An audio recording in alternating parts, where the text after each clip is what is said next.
নমস্কার, আপনারা দেখছেন নিউজ নাও। আমি রয়েছি আপনাদের সাথে মীনাক্ষী। চোখ রাখছি এই মুহূর্তের সংবাদে। রাজ্যের স্বাস্থ্য ব্যবস্থা জিবিপি হাসপাতালে রয়েছে বিশেষ ভূমিকা। সোমবার জিবি হাসপাতালে প্রতিষ্ঠা দিবসের অনুষ্ঠানে এই কথাই জানান মুখ্যমন্ত্রী। 1961 সালে এমনই দিনে জিবিপি হাসপাতালের পথ চলা শুরু হয়েছিল। এদিন হাসপাতালের প্রতিষ্ঠা দিবসের অনুষ্ঠানে জিবি হাসপাতালের গুরুত্বপূর্ণ ভূমিকার কথা তুলে ধরেন মুখ্যমন্ত্রী। জিবি হাসপাতাল রাজ্যবাসীর কাছে আস্থার প্রতীক বলে উল্লেখ করেন তিনি। দেশের মধ্যে চিকিৎসা ক্ষেত্রে জিবি হাসপাতালের বিশেষ পরিচিতি রয়েছে বলে জানান মুখ্যমন্ত্রী। প্রতিষ্ঠার পর থেকে ক্রমাগত বিকাশের মধ্য দিয়ে জিবি হাসপাতাল বর্তমানে নানান আধুনিক চিকিৎসার সুবিধায় সংযুক্ত বলে উল্লেখ করেন মুখ্যমন্ত্রী। জন্য একটা বিশেষ নাম। আমি নিজেও এই হাসপাতালে কাজ করে গেছি বহুদিন। তখন কি ছিল আর আজকে কি ছিল, আকাশ আর পাতাল যদি বলি, সেরকম ডিফারেন্স কিছুই ছিল না তখন। কোভিড পরিস্থিতিতে মানুষের জীবন রক্ষার ক্ষেত্রে এই হাসপাতালের বিশেষ ভূমিকা ছিল বলে ভাষণে জানান মুখ্যমন্ত্রী। এই প্রসঙ্গে হাসপাতালের চিকিৎসক সহ অন্যান্য স্বাস্থ্যকর্মীদের ধন্যবাদ জানান তিনি। সারা ভারতবর্ষের মধ্যে জিবি হাসপাতাল একটা বিশেষ নাম। তখনও চিকিৎসা দেওয়া হয়েছে। এখানে আমার পূর্ববর্তী বক্তা বলেছেন যে যখনই বিশেষ সমস্যা স্বাস্থ্যক্ষেত্রে দেখা দেয়, জিবি হাসপাতালের একটা গুরুত্বপূর্ণ ভূমিকা আমরা দেখতে পাই। রাজ্যের স্বাস্থ্য ক্ষেত্রের উন্নতির লক্ষ্যে সরকারের প্রয়াসের কথা ও ভাষণে উল্লেখ করেন মুখ্যমন্ত্রী। জানান, জিবি হাসপাতালের সুপার স্পেশালিটি পরিষেবা চালু করার জন্য আন্তরিকভাবে চলছে সরকারের কর্ম উদ্যোগ। প্রতিষ্ঠা দিবসের অনুষ্ঠানে রাজ্যের চিকিৎসকদের মেধা ও দক্ষতার উচ্ছ্বসিত প্রশংসা করেন মুখ্যমন্ত্রী Manik Saha. Bureau report, news now. সোমবার সকাল থেকেই মুখ থুবড়ে পড়লো আগরতলার কেবল পরিষেবা। মায়ের গমন কার্নিভালের আগে শহরে কাটা পড়লো আগরতলার কেবল পরিষেবার ফাইবার। শহরে আগরতলার কেবল পরিষেবার ফাইবার কাটার অভিযোগ উঠল তথ্য ও সংস্কৃতি দপ্তরের বিরুদ্ধে। মায়ের গমন কার্নিভালের জন্য সম্পূর্ণ পৃথকভাবে ফাইবার টানা হয়েছে রাজ্য তথ্য সংস্কৃতি দপ্তরের উদ্যোগে। আর এই কারণেই বেসরকারি কেবল পরিষেবার ফাইবার কাটা পড়েছে বলে অভিযোগ বিভিন্ন কেবল পরিষেবা প্রদানকারী সংস্থাগুলোর। সাঙ্গ হলো দুর্গোৎসব। প্রতি ঘরে ঘরে এখন লক্ষ্মী পুজোর আয়োজন চলছে। ব্যবসায়ীরা বসরা সাজিয়ে খদ্দেরের অপেক্ষায়। এদিকে বাজারে জিনিসপত্র অগ্নিমূল্য। মাত্র দুদিনের অপেক্ষা পঞ্জিকা মতে বুধবার লক্ষ্মী পুজো। তাই ব্যবসায়ীরা খদ্দেরের অপেক্ষায় বসরা সাজিয়ে বসে আছেন। বাজারে জিনিসপত্রের দাম আকাশ ছোঁয়া। তবুও বাঙালির ঘরে ঘরে লক্ষ্মী পুজোর আয়োজন চলছে। জিনিসপত্রের দাম বেশি হলেও বা গৃহস্থদের মাথায় হাত হলেও লক্ষ্মী পুজো তো করতেই হবে। তাই সাধারণ মধ্যবিত্তের নাগালের মধ্যে স্বল্প বাজেটে লক্ষ্মী পুজোর কেনাকাটা চলছে বাজারে। এদিকে বাজারে ছোট বড় সব মাপেরই লক্ষ্মী প্রতিমা পাওয়া যাচ্ছে। 300 টাকা থেকে শুরু করে প্রায় 3000 টাকা দামেরও মূর্তি পাওয়া যাচ্ছে বাজারে। সবাই সাধ্য অনুযায়ী নিজেদের বাজেটের মধ্যে লক্ষ্মী পুজোর আয়োজন করতে আগ্রহী। তাই বাজারে চলছে মধ্যবিত্তের লক্ষ্মী পুজোর কেনাকাটা। মূর্তির তো দাম বেশি দেখলাম, অন্য ঠাকুরের সরঞ্জাম কিনে নিতেছি। আচ্ছা, তো এবার মূর্তির দামটা কি আগের তুলনায় বেশি না কম? অনেক বেশি দেখলাম। কিরকম মূর্তি কেমন লাগছে? মূর্তিটা আছে ভালোই মোটামুটি। কোন জায়গা এটা? এটা বটতলা। কালকে তো আরো ভিড় হয়ে যাবে, তার জন্য ভাবলাম যে আজকে নিয়ে নিই। আর আগামীকালকে মঙ্গলবার আমি যাবো না, সোমবারটাই বেছে নিতে হবে। বুধবারে পূজা করবো। আজকে মূর্তি এসে কেমন লাগছে? মূর্তির কালেকশন ভালোই আছে, দামটা অন্যবারের তুলনায় একটু বেশি আছে। আচ্ছা, মানে যেগুলি ছিল 300 350, এগুলি এখন 500 600 হচ্ছে। অ্যাকচুয়ালি এরকম হচ্ছে। আর সব দিকে চিন্তা করতে হবে, ওদের কথাও চিন্তা করতে হচ্ছে। কেমন দামের মূর্তি আছে? যেমন বলতে 500 800 1000। কত থেকে শুরু হয়েছে এমনি? শুরু থেকে এলো 700। আচ্ছা, 700 করলে আমরা 600 টাকা দিই এই আর কি। আর বড় হইল 1500 টাকা, 15 হইলে 1400 টাকা, 100 টাকা কম করলে বেচা কেনা তো আরো 2 দিন আছে বাকি। তো কি বলবেন, বেচা কেনা কিরকম অবস্থা? পুরো হইতাছে না কি সবাই দাম করে করে যাইতাছে। আচ্ছা, কিন্তু নিতেছে না। জনজাতি ছাত্রছাত্রীদের প্রি মেট্রিক এবং পোস্ট মেট্রিক স্কলারশিপ প্রদানে নেই পর্যাপ্ত কেন্দ্রীয় বরাদ্দ। 2023-24 অর্থ বছরে প্রি মেট্রিক এবং পোস্ট মেট্রিক স্কলারশিপের জন্য বাজেট বরাদ্দ ছিল 10,66,00,000 টাকা। কিন্তু এই ক্ষেত্রে কেন্দ্র সরকার রাজ্য সরকারকে দিয়েছে মাত্র 1,05,00,000 টাকা। স্বাভাবিক কারণেই বহু জনজাতি ছাত্রছাত্রী এখনো রয়েছেন স্কলারশিপের আওতার বাইরে। জনজাতি ছাত্রছাত্রীদের প্রি মেট্রিক এবং পোস্ট মেট্রিক স্কলারশিপ প্রদান করতে গিয়ে এবার সমস্যায় পড়েছে রাজ্য জনজাতি কল্যাণ দপ্তর। এখন স্কলারশিপের আওতার বাইরে রয়ে গিয়েছেন বহু জনজাতি ছাত্রছাত্রী। 2023-24 অর্থ বছরে প্রি মেট্রিক এবং পোস্ট মেট্রিক স্কলারশিপের জন্য রাজ্যের বাজেট বরাদ্দ ছিল 10,64,00,000 টাকা, কিন্তু এই ক্ষেত্রে কেন্দ্র সরকার রাজ্য সরকারকে দিয়েছে মাত্র 1,05,00,000 টাকা।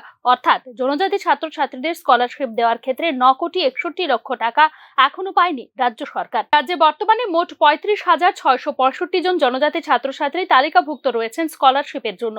এর মধ্যে 31,000 ছাত্রছাত্রীকে স্কলারশিপ দেওয়া হয়েছে TRESPর ফান্ড থেকে। এরপরেও আরো কয়েক হাজার ছাত্রছাত্রী বঞ্চিত রয়েছেন স্কলারশিপ থেকে। কেন্দ্র রাজ্যে একই সরকার থাকা সত্ত্বেও কেন্দ্রীয় সরকার কি কারণে এত বিশাল পরিমাণ অর্থ দেয়নি তা নিয়ে উঠছে প্রশ্ন। 14 सितंबर है और ये लोग हमें हमेशा बोलते हैं, हमेशा हमारा स्कॉलरशिप का डेट एक्सटेंड करते हैं, लेकिन ये एग्जैक्टली कभी बताते नहीं कि ये स्कॉलरशिप मिलेगा। जब भी অর্থের ইউটিলাইজেশন সার্টিফিকেট সময় মতো না দিলে কেন্দ্রীয় সরকার থেকে ফান্ড বন্ধ হয়ে যাবার সম্ভাবনা থাকে বলে রাজ্য সরকারকে আগেই সতর্ক করে দিয়েছিল সিএজি। এক্ষেত্রে কি তাহলে অর্থের ইউটিলাইজেশন সার্টিফিকেট সময়ের মধ্যে জমা দেওয়া হয়নি? প্রশ্ন উঠছে তা নিয়েও। ব্যুরো রিপোর্ট, নিউজ নাও। অষ্টমী পুজোর রাত থেকে 3 দিন নিখোঁজ থাকার পর সোমবার একটি ছোট্ট পরিত্যক্ত জলাশয় থেকে উদ্ধার করা হয় এক চা বাগান শ্রমিকের মৃতদেহ। মৃত শ্রমিকের নাম অভিমন্যু মুন্ডা। ঘটনা কমলপুর থানার অন্তর্গত মায়াছড়ি পঞ্চায়েতের 6 নম্বর ওয়ার্ডের প্রত্যন্ত নতুন বাগান এলাকায়। খবর পেয়ে ঘটনাস্থলে ছুটে যান কমলপুর থানার OC Sanjay Laskar, forensic team সহ বিশাল পুলিশ বাহিনী। ময়না তদন্তের জন্য বিমল সিংহ মেমোরিয়াল হাসপাতালে পাঠানো হয় মৃত ব্যক্তির দেহ।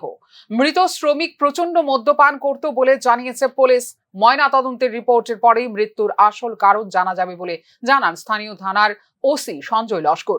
কমলপুর থেকে দেবজিৎ গোহরায়ের রিপোর্ট, নিউজ নাও। আসেন এবং ঘটনার প্রাথমিক তদন্ত করার পর আমরা এখন পোস্টমর্টমের জন্য ডেড বডি আমরা শিফট করছি।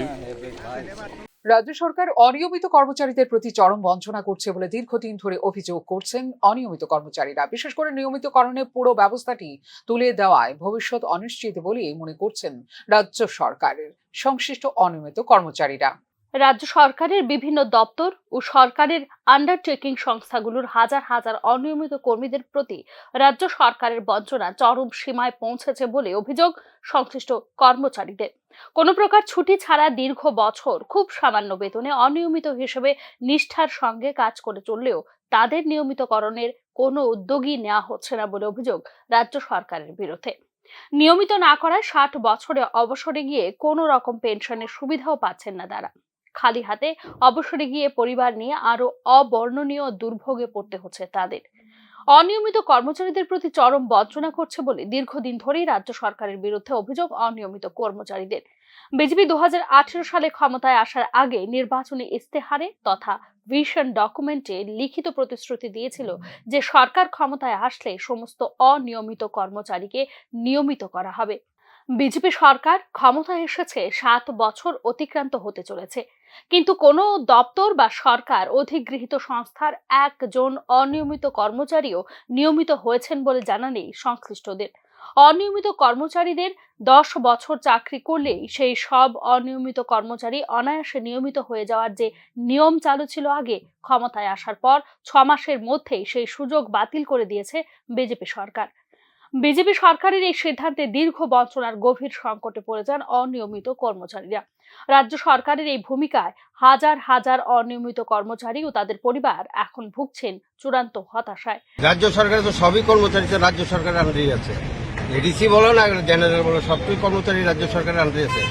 কিছুদিন আগে এডিসি যত অনিয়মিত কর্মচারী আছে সব নিয়মিত করা হয়েছে।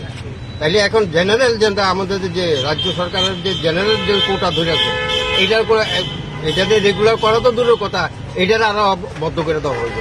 নিয়মিত বেতনক্রম না দেওয়ায় দ্রব্যমূল্য বৃদ্ধির বাজারে সামান্য বেতন পেয়ে চরম আর্থিক সংকটে পরিবারের ভরণ পোষণ সামলাতে গিয়ে নিত্য নাজেহাল ও জেরবার হচ্ছেন অনিয়মিত কর্মচারীরা। তারপরেও অনিয়মিতদের নিয়মিতকরণের বিষয়ে বর্তমান রাজ্য সরকারের কোনো সদিচ্ছা দেখা যাচ্ছে না বলেই অভিযোগ ক্ষুব্ধ অনিয়মিত কর্মচারীদের। ব্যুরো রিপোর্ট, নিউজ নাও। এই মুহূর্তে নিয়ে নিচ্ছে একটা ছোট্ট বিজ্ঞাপন বিরতি। বিরতির পর ফিরে আসবো অন্যান্য খবরে। মশলা হাতে নয় চামচে তুলুন। লংতরাই গুঁড়ো মশলার প্রতিটি 250 গ্রাম প্যাকেটের সাথে 1টি চামচ ফ্রি। লংতরাই গুঁড়ো মশলা, রান্নায় তোমাকে চাই। ICFA University Tripura, where dreams take flight. Celebrating 20 years of excellence in engineering, management, law, education, paramedical science, humanities, social science and nursing. Join us now and dare to dream big.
ফিরে এলাম বিরতির পর, চোখ রাখছি অন্যান্য খবরে।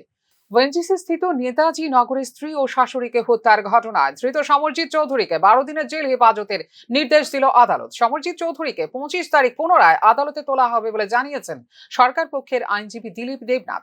স্ত্রীর সঙ্গে ঝামেলার কারণে সমরজিৎ চৌধুরীর স্ত্রী তনুশ্রী আচার্য ও শাশুড়ি সোমা আচার্যকে ধারালো অস্ত্র দিয়ে কুপিয়ে খুন করে। প্রাথমিক তদন্তে এই তথ্যই সামনে উঠে এসেছে বলে জানান সরকার পক্ষের আইনজীবী। প্রসঙ্গত, চাঞ্চল্যকর জোড়া খুনের ঘটনায় অভিযুক্ত সমরজিৎ চৌধুরীকে মধুপুর এলাকা থেকে আটক করে পুলিশ। আগে থেকেই প্ল্যান করে অভিযুক্ত স্ত্রী ও শাশুড়িকে খুন করেছে বলে জানিয়েছেন তদন্তকারী পুলিশ আধিকারিকরাও। স্ত্রী তনুশ্রী আচার্যর একটি ফেসবুক পোস্ট দেখার পরেই রাগে উন্মত্ত হয়ে অভিযুক্ত দুজনকে হত্যা করে বলে পুলিশের বক্তব্য। আবেদন সেটা নামঞ্জুর করেন এবং আসামিকে 25/10 পর্যন্ত জেল কাস্টডিতে পাঠিয়ে দেয়। আসলে রাষ্ট্রপতির শাসনের অবসান হলো জম্মু কাশ্মীরে। ইতিমধ্যে এ বিষয়ে গেজেট নোটিফিকেশন জারি করেছে কেন্দ্রীয় সরকার। 2018 সাল থেকে জম্মু কাশ্মীরে লাগু ছিল রাষ্ট্রপতির শাসন। জম্মু কাশ্মীরে নতুন সরকার গঠনের আগে তুলে নেওয়া হলো রাষ্ট্রপতি শাসন। রাষ্ট্রপতি দ্রৌপদী মুর্মু নতুন মুখ্যমন্ত্রীর শপথের আগেই রাষ্ট্রপতি শাসনের অবসানের আদেশ জারি করেছেন বলে জানিয়েছে স্বরাষ্ট্র মন্ত্রক। ইতিমধ্যেই এই বিষয়ে জারি করা হয়েছে একটি গেজেট নোটিফিকেশনও। জম্মু কাশ্মীরে সর্বশেষ বিধানসভা নির্বাচন হয়েছিল 10 বছর আগে 2014 সালে। নির্বাচনের পর বিজেপি পিডিপি জোট সরকার গঠন করে। 2018 সালে বিজেপি সমর্থন প্রত্যাহার করার পরে এবং মেহবুবা মুফতি মুখ্যমন্ত্রীর পদ থেকে পদত্যাগ করলে সরকার পতন হয় জম্মু কাশ্মীরে। এরপর থেকেই জম্মু কাশ্মীরে লাগু হয় কেন্দ্রীয় শাসন। 31 অক্টোবর 2019-এ যখন জম্মু কাশ্মীরে দুটি কেন্দ্রীয় শাসিত অঞ্চলে রূপান্তরিত হয়েছিল, তখন জম্মু কাশ্মীর পুনর্গঠন আইন 2019-এর ধারা 73-এর অধীনে রাষ্ট্রপতির আদেশ জারি করে কেন্দ্রীয় শাসন জারি করা হয়েছিল জম্মু কাশ্মীরে।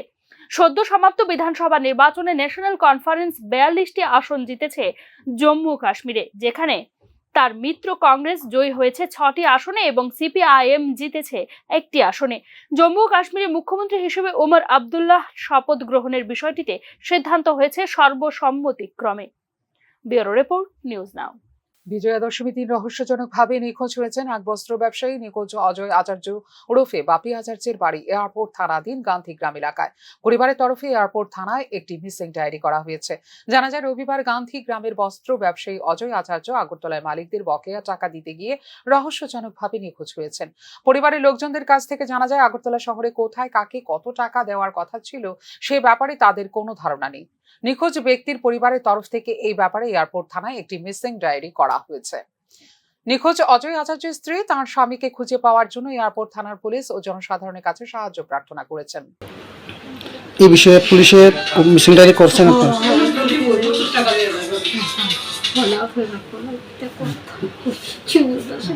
এই কালটাই 12টার দিকে আসছে, 12টাই আমরা এই সহযোগিতা ছাড়া কেমনি একটা দিনের উপর লোকটা কই যায়, কেমনি মেসে জায়গা মিসিং হয়েছে, কোনো কি সুবিধা নাই।